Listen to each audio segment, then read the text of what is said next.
Isang araw bago magpasko, babatiin ko na po kayo lahat ng Merry Christmas. And that goes to all of you, subscribers, viewers, maka-BBM, maka-Lenny, kahit na maka-Duterte. This is the time for loving. Love your friends, more especially love your enemies. Do good to them that hate you. Dahil ang balik po niyan ay good karma. Pabayaan na po natin sila ang maging toxic. Sila po ang magdadala niyan. So for the spirit of Christmas, magmahalan po tayo kahit nakalaban, kahit nakaaway. Dahil sinabi nga ng ating Panginoong Diyos, nung siya ay ipinadala ng kanyang ama dito sa lupa, siya ay nagpunta rito hindi para sa mga mabubuti, kung hindi para dun sa mga naliligaw ng landas para hikayatin niyang magbalik loob sa ating Panginoon Diyos. So, dahil Pasko po ngayon, wala muna tayong toxic na balita. Mag-senatorial survey po tayo. At ito ang pinaka-latest ng Pulse Asia bago matapos ang taong 2024. At ayon nga po sa survey na to, si ex-DSWD Chief Erwin Tulfo at si ex-Senate President Tito Soto ang mga nanguna sa senatorial survey. As usual, mag-uumpisa po tayo sa baba, going up to the top 1. Statistically tied for rank number 10 to 15, si Bato de la Rosa at si Camille Villar. Ang pagkakaintindi ko dito, sila ay pwedeng pumasok sa ranking ng 10 hanggang rank 15. So kung ngayon gagawin ang eleksyon, si Bato de la Rosa at si Camille Villar, pwede nilang masungkit ang slot ng 10, 11, 12, 13, 14, 15. Statistically tied naman for number 10 to 14, si Lito Lapid at si Amy Marcos. Ang pagkakaintindi ko rin naman dito, pwede nilang masungkit ang slot na 10, 11, 12, 13, and 14.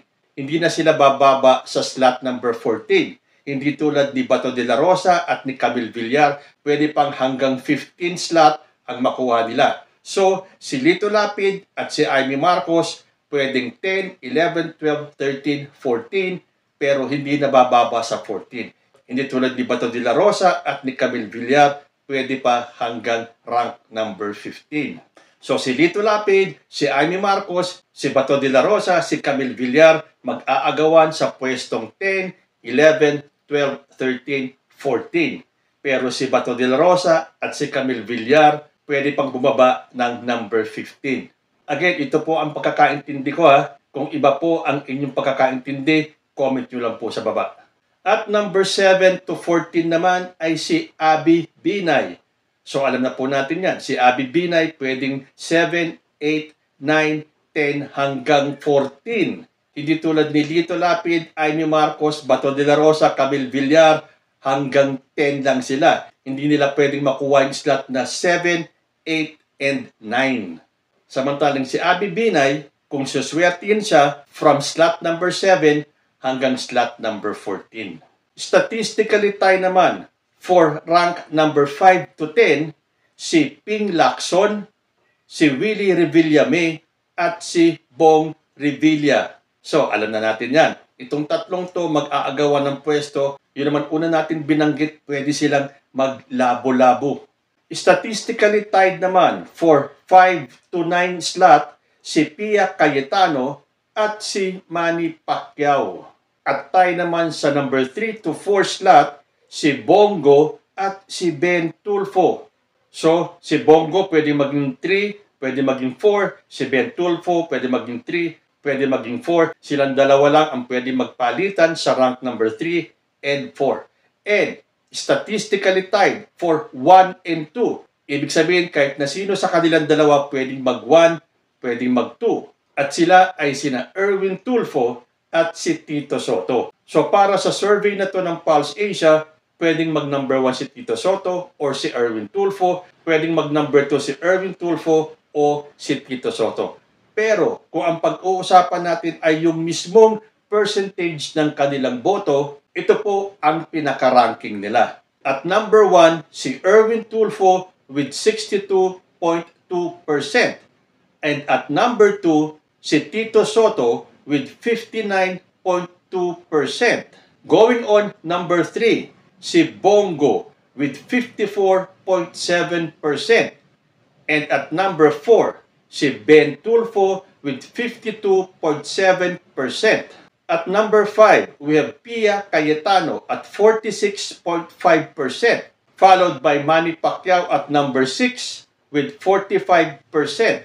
Number 7, si Ping Lacson with 44.1%.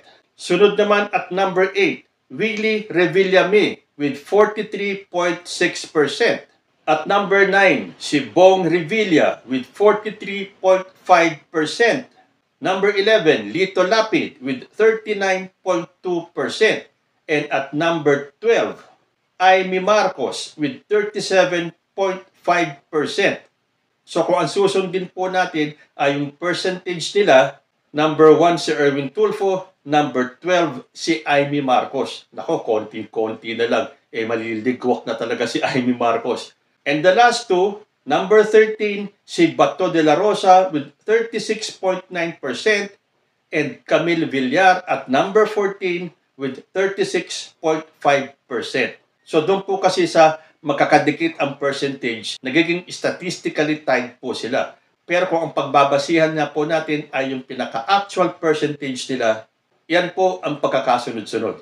Erwin Tulfo, Tito Soto, Bongo, Ben Tulfo, Pia Cayetano, Manny Pacquiao, Ping Lacson, Willie Revillame, Bong Revilla, Abe Binay, Lito Lapid, and Amy Marcos from rank 1 to 12.